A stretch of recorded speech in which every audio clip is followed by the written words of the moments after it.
చాలా మందికి తెలియదు ఎందుకు వినాయకుడి ముందు మాత్రమే ఈ యొక్క గుంజీలు తీయాలి అనేటువంటిది.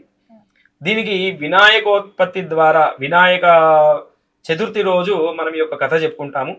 అయితే ఒక రోజున వినాయకుడు చాలా అంటే భక్తులు సమర్పించినటువంటి పదార్థాలన్నీ కూడా భుజించి విపరీతమైనటువంటి ఆయాసముతో కైలాసంకి చేరుకుంటాడట. ఆ కైలాసంలో పార్వతీ పరమేశ్వరులను దర్శించి అమ్మా నాన్న కదా వారిద్దరికి కూడా సాష్టాంగ నమస్కారాలు చేయాలని చెప్పేసి బోర్లా పడుకుంటాడట. ఆ భక్తులు సమర్పించినటువంటి పదార్థాలు తినడం ద్వారా ఆ వినాయకుని యొక్క కడుపంతా కూడా చాలా ఉబ్బిపోయిందట మొత్తం.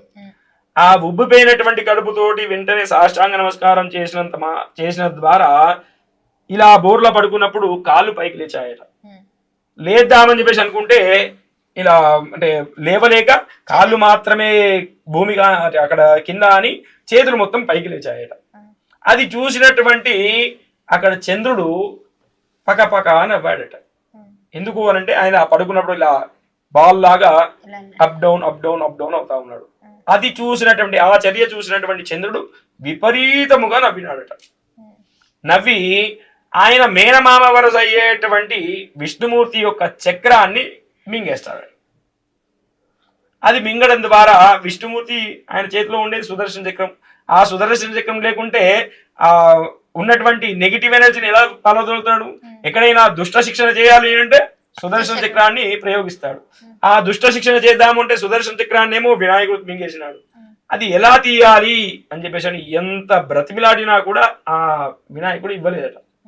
అప్పుడు ఏం చేస్తాడు అంటే విష్ణుమూర్తి రెండు చెవులను పట్టుకొని ఇలా కింది కూర్చొని పైకి లేస్తాడట. కింది కూర్చొని పైకి లేస్తాడట. కింది కూర్చొని పైకి లేస్తూ అయ్యా ఇవయ్యా ఇవయ్యా ఇవయ్యా అని చెప్పేసి అంటాడట. ఆ చేష్టలకు చూసినటువంటి వినాయకుడు విపరీతంగా పగలపడి నవ్వినాడట. ఆ నవ్వడం మాత్రం చేత కడుపులో ఉన్నటువంటి ఆ పదార్థాలు అదే విధంగా ఆ సుదర్శన చక్రం బయటపడిందట. అందులకు వినాయకుడు అంత సంతోషించినాడు కాబట్టే వినాయకుని యొక్క పూజ లేదంటే వినాయకుని యొక్క దేవాలయం వెళ్ళినప్పుడు కనీసం ఒక 5 గుంజీలు తీయాలట. ఆ విధంగా చేస్తే వినాయకుడు ఎంతో సంతోషించి విష్ణుమూర్తి చెప్తాడట, ఆ భక్తుల యొక్క కోరిక తీర్చవయ్యా అని చెప్పేసి.